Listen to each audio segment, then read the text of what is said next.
नमस्कार, मैं हूं दिव्या अग्रवाल। आप देख रहे हैं संजीवनी, एक ऐसा शो जहां हर रोज होती है आपकी सेहत की बात डॉक्टर प्रताप चौहान के साथ। आज के शो में आपकी सेहत की कौन सी जरूरी बात है, आइए देखते हैं। हार्मोनल चेंजेस क्या होते हैं, इसका सेहत पर क्या असर पड़ता है, क्या ये खतरनाक भी हो सकते हैं? जानने के लिए सेहत के नंबर 8860104040 पर कॉल करें और मेरे साथ संजीवनी देखना ना भूलें। संजीवनी के सभी दर्शक सेहत का नंबर नोट कर लें, जो है 8860104040। डॉक्टर चौहान, आपका बहुत बहुत स्वागत है। थैंक यू जी। सबसे पहला सवाल, जो हार्मोनल चेंजेस हैं वो महिलाओं में ही होते हैं, इनके क्या लक्षण होते हैं, क्या कारण होते हैं, और क्या पुरुषों में भी हार्मोनल इम्बैलेंस होता है? ये बहुत अच्छा विषय आपने लिया है। और जो हार्मोनल चेंजेस की हम बात कर रहे हैं, महिलाओं और पुरुषों में दोनों में ही होते हैं। महिलाओं में ज़्यादा जो है नोटिसेबल ये होते हैं और फ्रीक्वेंटली होते हैं, क्योंकि जो उनका हार्मोनल सिस्टम है वो ज़्यादातर रिप्रोडक्टिव जो हमारा सिस्टम होता है महिलाओं का, उसमें आप देखें तो मेंस्ट्रुअल साइकिल है, उसमें प्रेगनेंसी होती है, फिर मेनोपॉज आता है, हर महीने साइकिल आता है, उससे उसमें जुड़ा हुआ है, हर उसमें हार्मोनल चेंजेस होते हैं। तो महिलाओं में जो हार्मोनल चेंजेस होते हैं, क्योंकि उसमें कई प्रकार के जो हार्मोन्स पाए जाते हैं, ईस्ट्रोजन एक होता है, प्रोजेस्टेरॉन होता है, फॉलिकल स्टिमुलेटिंग हार्मोन FSH जिसको कहते हैं, एक LH यानी कि ल्यूटिनाइजिंग हार्मोन होता है। और ये जो हार्मोन्स हैं, ये मेंस्ट्रुअल साइकिल हो, महीने की जो साइकिल होती है, या प्रेगनेंसी हो या मेनोपॉज, इन सब के दौरान जो है ये बदलते रहते हैं इनकी क्वांटिटी। और इसके अलावा महिलाओं का जो रिप्रोडक्टिव सिस्टम है, यदि उसमें किसी तरह का कोई ब्लॉकेज आ जाता है, जैसे आपने सुना होगा पॉलीसिस्टिक ओवरी आजकल होती है, या एंडोमेट्रियोसिस हो जाए, या गर्भाशय में सूजन आ जाए, कहीं पर कोई रसौली बन जाए, गांठ बन जाए, कॉन्ट्रासेप्टिव जो पिल्स हैं वो भी एक बहुत बड़ा कारण है इसका, हार्मोनल चेंजेस का। या कुछ लोग तो हार्मोन की टैबलेट ही खाते हैं। थायराइड के कारण भी होता है। मानसिक और इमोशनल स्ट्रेस अगर है, उसके कारण भी हार्मोनल चेंजेस महिलाओं में विशेष रूप से देखने को मिलते हैं। और आयुर्वेद की दृष्टि से हम देखें तो मुख्य रूप से तो वात और कफ दोष का जब प्रकोप होता है तो उससे ओवर एक्टिव हो जाते हैं हमारे जो हार्मोन्स, या स्लो डाउन हो जाते हैं, कफ से वो थोड़े स्लो डाउन हो जाते हैं। हार्मोनल इम्बैलेंस की वजह से जो लक्षण देखने में आते हैं, उनमें जो कुछ सिम्टम्स मैं आपको बताऊं, मूड स्विंग्स होते हैं, चिड़चिड़ापन आ जाता है, थकान या एनर्जी लेवल लो हो जाएगा, किसी महिला में वेट बढ़ जाता है, किसी में वेट लॉस भी होता है, पीरियड्स का इरेगुलर होना, डिले होना, जल्दी आना, त्वचा यानी कि हमारे चेहरे पर, बॉडी पर कहीं पर एक्ने, पिंपल्स, बाल झड़ना, या अनवांटेड हेयर, कई बार PCOD वगैरह में चेहरे पर बाल आ जाते हैं। और इसके अलावा नींद में डिस्टर्बेंस, अनिद्रा, इसको इंसोम्निया कहते हैं, अपच यानी कि ब्लोटिंग होना, हॉट फ्लैशेस भी होते हैं, बहुत तेज़ गर्मी लगती है, स्पेशली मेनोपॉज के दौरान ये लक्षण देखने को मिलता है। और सेक्सुअल डिज़ायर की कमी हो जाती है। और हाँ, पुरुषों में भी हार्मोनल इम्बैलेंस मैंने कहा था, उनमें भी देखने को मिलता है, लेकिन उतना अधिक नहीं है जितना महिलाओं में, क्योंकि पुरुषों में मोस्टली जो एक टेस्टोस्टेरोन करके हार्मोन होता है, महिलाओं में कई तरह के हार्मोन्स होते हैं, तो उसमें अगर इम्बैलेंस होता है तो उसके कारण क्या होगा, सेक्सुअल वीकनेस होगी, इरेक्टाइल डिसफंक्शन होगा, मूड स्विंग्स भी हो जाते हैं, मांसपेशियाँ यानी कि मसल्स कमज़ोर हो जाती हैं, थकान होती है, हेयर लॉस होती है, वेट गेन होता है और चिड़चिड़ापन होता है। तो मैंने थोड़ा विस्तार से आपको समझाया कि हार्मोनल इम्बैलेंस के कारण क्या क्या हो सकता है, लेकिन थोड़ा शो हमारा पूरा ध्यान से सुनिए, क्योंकि आपको कुछ और इम्पोर्टेंट जानकारी भी देंगे जो कि हार्मोनल इम्बैलेंस से जुड़ी हुई है। डॉक्टर चौहान, अगला सवाल हमारा ये है कि हार्मोनल इम्बैलेंस में आयुर्वेद में डाइट और लाइफस्टाइल क्या होनी चाहिए, और कौन सी ऐसी गलतियां हैं जो अक्सर हम करते हैं लेकिन हमें पता ही नहीं चलता कि हम वो कर रहे हैं? देखिए, बहुत अच्छा प्रश्न आपने किया है, क्योंकि डाइट और लाइफस्टाइल का हम बार बार जिक्र करते हैं, और हार्मोनल इम्बैलेंस को कंट्रोल करने में डाइट और लाइफस्टाइल का बहुत बड़ा रोल होता है। अच्छी खुराक और सही रूटीन से हार्मोन्स जो है नेचुरली बैलेंस में उनको रखा जा सकता है, कोई इसमें प्रॉब्लम नहीं, चाहे वो PCOS हो, चाहे वो आपको थायराइड हो, मेनोपॉज हो, या टेस्टोस्टेरोन जो मेल्स में होता है उसका इम्बैलेंस हो।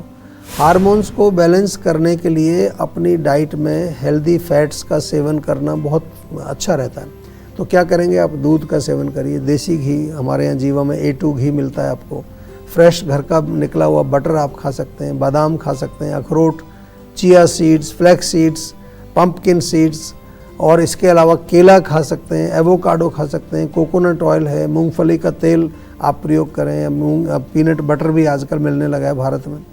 दूसरा जो है फाइबर युक्त आपको भोजन करना चाहिए, हरी सब्जियां हैं, सीजनल फ्रूट्स हैं, साथ में जो है आप प्रोटीन युक्त भोजन करें, मूंग चने के स्प्राउट्स बनाइए, उबला हुआ काले चने का जो आप कुछ बना लीजिए, सूप बना लीजिए।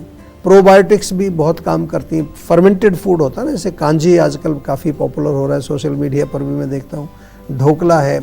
जंक फूड का सेवन ना करें, प्रोसेस फूड भी ना खाएं, पैकेट वाली चीज़ें उनका सेवन बिल्कुल नहीं करना है। इसके अलावा रिफाइंड शुगर, रिफाइंड ऑयल, मैदा, इनसे बनी चीज़ें अच्छी नहीं है, वो आपके हार्मोन्स को और डिस्टर्ब करेंगी। और जहाँ तक लाइफस्टाइल की बात करें तो नियमित रूप से व्यायाम ज़रूर करें, पूरे शरीर में तिल के तेल से मालिश करें, और कम से कम 6 से 8 घंटे की प्रॉपर अच्छी नींद आनी चाहिए। नियमित रूप से योग, प्राणायाम, जीवा मेडिटेशन करें, और माइंड को रिलैक्स रखने के लिए अच्छा कुछ सूदिंग म्यूज़िक, एरोमा थेरेपी, ये सब प्रयोग कर सकते हैं। सनलाइट एक्सपोजर भी बहुत इंपॉर्टेंट होता है, थोड़ा धूप में जाना चाहिए, विटामिन डी तो मिलता ही, लेकिन और भी उससे बहुत लाभ मिलते हैं। इसके अलावा हार्मोन्स को बैलेंस रखने के लिए जो आपने पूछा कि वो छोटी छोटी गलतियां जो हम करते रहते हैं, वो ज़रूर मैं बताऊंगा। एक तो अल्कोहल, कैफीन, टोबैको, ये बिल्कुल आपके हार्मोन्स को डिस्टर्ब करते हैं। बर्थ कंट्रोल पिल्स का जिक्र मैंने पहले किया, या हार्मोन्स की कोई टैबलेट आप सेवन करते हैं, आप नेचुरल आयुर्वेदिक सप्लीमेंट लीजिए ना, जैसे शतावरी है, अश्वगंधा है, शिलाजीत है, ये सेवन करिए। और लंबे समय तक भूखे भी नहीं रहना है, आजकल ये भी बहुत चल रहा है, लोग बहुत ज़्यादा जो मील्स को स्किप करते हैं। ख़ास तौर से मैंने महिलाओं में देखा जो इंटरमिटेंट फास्टिंग करती हैं, उनके हार्मोन्स मैंने देखा बहुत जल्दी गड़बड़ा जाते हैं। तो आपको नहीं करना है अगर हार्मोन से रिलेटेड प्रॉब्लम है। ओवर एक्सरसाइज भी ना करें, रात को देर तक नहीं जगना है, सुबह देर तक नहीं सोना है, और प्लास्टिक के डिब्बों में गर्म खाना ना डालें। ये भी मैंने एक रिसर्च अभी पढ़ी है, ये भी हमारे हार्मोन्स पर असर डालता है। ख़ास तौर से मानसिक तनाव यदि है, स्ट्रेस अगर है, उसको मैनेज जरूर करना है। और सबसे इम्पॉर्टेंट, सेल्फ डायग्नोसिस मत कीजिए, खुद के डॉक्टर मत बनिए। सोशल मीडिया पर किसी की कोई भी बात सुन करके और उसको अप्लाई मत करिए। हमेशा एक सर्टिफाइड क्वालिफाइड आयुर्वेदिक डॉक्टर से ही आपको बातचीत करनी है, चाहे वो किसी भी पैथी का डॉक्टर हो, सर्टिफाइड होना चाहिए, चाहे वो एलोपैथी का है, होम्योपैथी का है, नेचुरोपैथी का है, आयुर्वेद का है, कोई सर्टिफाइड डॉक्टर हो, उसकी जो बात है उसको मानना चाहिए, क्योंकि उसने उसका 5-6 साल अध्ययन किया है, वो आपको अच्छी सलाह आपको देंगे। तो ये इसलिए मैं बता रहा हूँ क्योंकि सोशल मीडिया पर आजकल सेल्फ प्रोक्लेम्ड जो है हीलर्स बहुत सारे आ गए हैं, तो उनसे थोड़ा सा आपको ध्यान रखना है। चलिए जानते हैं आज का जीवा मंत्र। डॉक्टर चौहान, अगला सवाल यह है कि जो हार्मोनल इम्बैलेंस है, आयुर्वेद में इसका क्या इलाज है, कब तक ये ठीक हो सकता है, और किस तरीके से इसके ठीक होने की कितनी ज्यादा मतलब प्रोबेबिलिटी होती है? देखिए, आयुर्वेद में जो हार्मोनल इम्बैलेंस का जो उपचार हमारे यहाँ किया जाता है, खास तौर से क्योंकि मैं तो अपने जीवा की बात आपको बताऊंगा, आपके साथ शेयर करूंगा, तो उसमें शरीर की जो प्रकृति है, पहले बॉडी टाइप, उसका कौन सा दोष है, वात पित्त कफ, ये बहुत इंपॉर्टेंट होता है, पहला स्टेप है। दूसरा, उसका लाइफस्टाइल किस तरह का है, उसके हिसाब से किया जाता है। और हमारा फोकस केवल जो है सिम्टम्स को दबाने पर नहीं है। आप कुछ सिम्टम्स बता रहे हैं कि चिड़चिड़ापन है, ये उस पर नहीं, वो तो देते ही हैं, बल्कि रोग की जड़ को ठीक करना हमारा जो, और वो मैंने कारण शुरू में बताया आपको। बॉडी को डिटॉक्स करते हैं, बहुत अच्छा रिजल्ट उससे मिलता है। बैलेंस बनाए रखने के लिए जो बॉडी का डिटॉक्स जो है वो बहुत कारगर होता है। आयुर्वेद जो है वो एक डिटेल्ड और डीप मेडिकल सिस्टम है, मैं ऐसा आपको कई बार समझाता हूँ। इसमें एक पूरी ब्रांच है जो फीमेल डिसऑर्डर्स को ही फोकस करती है। जीवा में फीमेल डिसऑर्डर्स जैसे हार्मोनल इम्बैलेंस हो, पीसीओडी हो, मेंस्ट्रुअल साइकिल से रिलेटेड प्रॉब्लम हो, इनफर्टिलिटी है, प्रेगनेंसी से संबंधित कोई रोग हो, मेनोपॉज हो, ये सारी जो बीमारियां महिलाओं की है, इनके लिए हमारे यहाँ पर स्पेशलिस्ट हैं और बहुत अच्छी तरह से आयुर्वेदिक उपचार किया जाता है। हमारे जो एक्सपर्ट गायनेकोलॉजिस्ट हैं, उनके साथ साथ न्यूट्रिशनिस्ट भी हमारे जुड़ते हैं, योगाचार्य भी जुड़ते हैं, माइंड वेलबींग, क्योंकि माइंड का हमने यहाँ रोल जिक्र किया आपको कि माइंड से भी होता है हार्मोनल इम्बैलेंस। साथ में जो है हमारा आयोनिक ट्रीटमेंट प्रोटोकॉल जो है, जिसको बार बार मैं कहता हूँ कि जब भी आप जीवा में कॉल करें तो उनको बोलिए आयोनिक ट्रीटमेंट प्रोटोकॉल, या प्रोटोकॉल शब्द भी बोल देंगे तो वो समझ जाएंगे।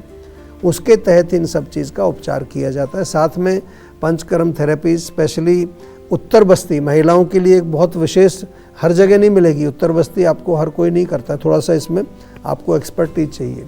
और ये उत्तर बस्ती जो है वो वेजाइनल पैसेज से कुछ औषधीय द्रव्य दिए उसमें इंसर्ट किए जाते हैं, और इसके माध्यम से गर्भाशय के संबंधित कोई रोग हों, फीमेल रिप्रोडक्टिव सिस्टम से रिलेटेड जो रोग होते हैं उनका बहुत सफल इलाज किया जाता है, बहुत अच्छे रिजल्ट आते हैं। और मेडिसिन्स और पंचकर्मा के साथ साथ पर्सनलाइज्ड डाइट, लाइफस्टाइल और डेली रूटीन से रिलेटेड एडवाइस भी हमारे यहाँ दी जाती है। हॉर्मोन्स को बैलेंस रखने के लिए प्रॉपर स्लीप, प्रॉपर एक्सरसाइज, दिनचर्या का पालन करना, ये भी बहुत आवश्यक होता है। इसके अलावा कुछ अच्छी हर्ब्स हैं जो कि हॉर्मोन्स को इम्बैलेंस के रोग रोकती हैं उनको। महिलाओं के लिए मैंने जैसे जिक्र किया, जीवा की शतावरी टैबलेट है, अशोकारिष्ट हमारा एक बहुत अच्छा है, एलोवेरा जूस हमारे यहाँ बहुत अच्छा मिलता है, जीवा का दशमूल क्वाथ, ये चीज़ें ले सकते हैं आप, ओवर द काउंटर भी मिलती हैं थोड़ा सा नरिश करने के लिए। पुरुषों के लिए जीवा की अश्वगंधा टैबलेट बहुत अच्छी है, शिलाजीत कैप्सूल्स हैं, शिलाजीत गोल्ड कैप्सूल भी हैं, और सफ़ेद मूसली, इसमें ये भी हमारे यहाँ उपलब्ध है आपको। अगर आपको और ज़्यादा डिटेल चाहिए तो जीवा के ऑनलाइन स्टोर में आप जाएं, और वहाँ पर एक हेल्पलाइन नंबर भी आपको मिलता है, वो आपको डिटेल में इसके बारे में बताएंगे। तो विस्तार से मैंने समझाया। अगर आप भी किसी तरह की कोई भी आपको हार्मोनल प्रॉब्लम है, रिप्रोडक्टिव सिस्टम से संबंधित कोई प्रॉब्लम है, तो जीवा में अवश्य आप संपर्क कर सकते हैं। डॉक्टर चौहान, इसी चर्चा के बीच हमारे साथ एक कॉलर जुड़ गई हैं, शिमला से आरती हमारे साथ जुड़ गई हैं। आरती, अपना सवाल कीजिए। जी नमस्ते सर, मैं आरती बात कर रही हूँ। सर मेरी ये समस्या है कि मेरे को ना 3-4 महीने से मेरे लेफ्ट वाले जो मतलब सिर से लेके पैर की जो नस है और दिमाग की तरफ ना मुझे बहुत ज्यादा दर्द सा होता है, प्रेशर सा बनता है दिमाग में कभी कभी। मैंने डॉक्टर्स को 2-3 बार दिखाया, वो इंजेक्शन दे देते हैं दर्द की और दवाई दे देते हैं, लेकिन वो कुछ टाइम तो ठीक होता है, फिर उसके बाद दोबारा वैसा ही सेम पेन स्टार्ट हो जाता है। नहीं, वो तो देखिए ठीक है, आप कोई इमरजेंसी में कोई दर्द की इंजेक्शन ले रहे हैं, गोली ले रहे हैं, ठीक है, लेकिन जब ठीक आप खुद कह रहे हैं कि रोग जैसे ही उसका असर कम होता है फिर दोबारा से दर्द वहीं आ गया, तो इसका मतलब जो जड़ है दर्द की, जो रूट है, वहाँ पर काम हुआ नहीं। और ख़ास तौर से आप नसों का इन्वॉल्वमेंट इसमें बता रहे हैं, नर्वस सिस्टम का एक रोग है, तो थोड़ा सा इसको गंभीरता से लीजिए और डिले मत करिए। बिल्कुल, आप कहाँ पर जहाँ पर रहती है एक तो देख लो कि वहाँ पर जीवा की क्लिनिक अवेलेबल है, तो पर्सनली चले जाइए, नहीं तो वीडियो के माध्यम से हमारे डॉक्टर्स, बहुत अच्छे एक्सपर्ट हमारे अवेलेबल हैं। जैसा मैंने बताया बार बार, हमारे सुपर स्पेशलिस्ट अवेलेबल हैं, हमारे सीनियर डॉक्टर्स भी अवेलेबल होते हैं, जो कि वीडियो के माध्यम से, फ़ोन के माध्यम से आपसे कंसल्ट करते हैं। अभी मैं आपको कुछ उपचार तो नहीं बता पाऊँगा, क्योंकि जब तक रोग समझ नहीं आता तो ऐसे बिना मतलब कुछ भी नहीं बता देना कि ये वो आप गोली खा लीजिए या फलाना ये आप ये जूस पी लीजिए। मैं उस तरह का काम नहीं करता हूँ। जब तक रोग समझ नहीं आएगा तो उसका उपचार कैसे बता देंगे, बताइए। केवल नाम सुन के अगर हम उपचार बता रहे हैं तो वो आयुर्वेद नहीं है, वो आयुर्वेद का प्रिंसिपल ही नहीं है। आयुर्वेद में तो पहले समझना पड़ता है, बहुत सारी चीज़ें समझनी पड़ती हैं, फिर उपचार बताया जाता है।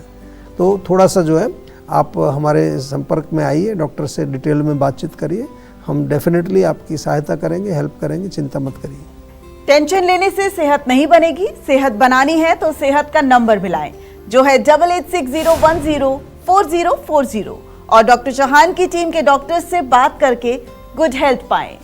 फल खाने का क्या है सही तरीका, बताएंगे डॉक्टर चौहान। आप देख रहे हैं संजीवनी, सेहत की बात डॉक्टर प्रताप चौहान के साथ। हमारी सेहत के नंबर की लाइन 8860104040 खुली हुई है। आप इस नंबर पर कॉल करें और अपनी सेहत की बात करें। चलिए अब वक्त है सेहत की संजीवनी का। डॉक्टर चौहान, फल खाने का सही तरीका क्या है? देखिए, फल खाने का सही तरीका ये है कि सबसे पहले तो कभी भी फ्रूट्स को अन्न के साथ ना खाएं, यानी कि जो भोजन हम चपाती रोटी खाते हैं उसके साथ मिक्स नहीं करना चाहिए। सुबह आप खा सकते हैं, भोजन से पहले आप खा सकते हैं, अगर भोजन का आप उनको उसी टाइम आपको मिलता है तो पहले फ्रूट्स खाइए। और इसके अलावा रात के समय हम मोस्टली अवॉइड करते हैं रात को, क्योंकि फ्रूट्स नॉर्मली सभी फ्रूट्स ठंडे होते हैं, तो वो वात का प्रकोप करते हैं। और ऐसा भी मत करिए कि बहुत सारे फ्रूट्स को एक साथ मिला के लोग खाते हैं। आजकल तो वो बनाते हैं क्या, फ्रूट सैलड जो है उसमें खट्टे भी फ्रूट्स हैं, मीठे भी फ्रूट्स हैं, उसमें दही पता नहीं क्रीम भी मिला देते हैं, कुछ तो मिला देते हैं उसमें। वो बिल्कुल विरुद्ध है, एक दूसरे का विरोध है। और मौसम का बहुत ध्यान रखना है, सीजनल फ्रूट ही खाएं। जो जिस सीज़न का, आजकल तो आपको पता ही नहीं चलेगा कि कौन से सीज़न में कौन सा फ्रूट होता है। जैसे तरबूज सर्दियों में भी खा रहे हैं लोग, तो ये मत करिए। तो अच्छी तरह से फ्रूट्स का सेवन करिए और उसमें जो फ्रूट्स हैं उसके जो गुण हैं उनके बारे में भी थोड़ी जानकारी प्राप्त करिए कि क्या क्या गुण है। और अपनी प्रकृति का भी जरूर आपको ध्यान रखना चाहिए। कई लोगों को कुछ फ्रूट्स जो है प्रकृति के अनुसार सूट नहीं करते, हालांकि फ्रूट्स बहुत इजीली डाइजेस्टेबल होते हैं। तो सेहत बनानी है तो सेहत का नंबर मिलाएं और अपनी कॉल रजिस्टर कराएं। जीवा सेहत का नंबर है 8860104040। अगर सेहत से जुड़े आपके सवाल हैं तो ईमेल करें। जीवा की ईमेल आईडी है info@jiva.com। आप फेसबुक के जरिए भी जीवा से जुड़ सकते हैं। जीवा की फेसबुक आईडी है www.facebook.com/जीवा आयुर्वेदा। और यूट्यूब पर जीवा शोज देखना बिल्कुल न भूलें और आज ही जीवा का यूट्यूब चैनल सब्सक्राइब कर लें, जो है www.youtube.com/जीवा आयुर्वेदा। सेहतमंद रहने के लिए आयुर्वेद से जुड़ना, अच्छा खाना, अच्छा सोचना और हर रोज संजीवनी देखना बेहद जरूरी है। कल फिर होगी सेहत की बात डॉक्टर चौहान के साथ। नमस्कार।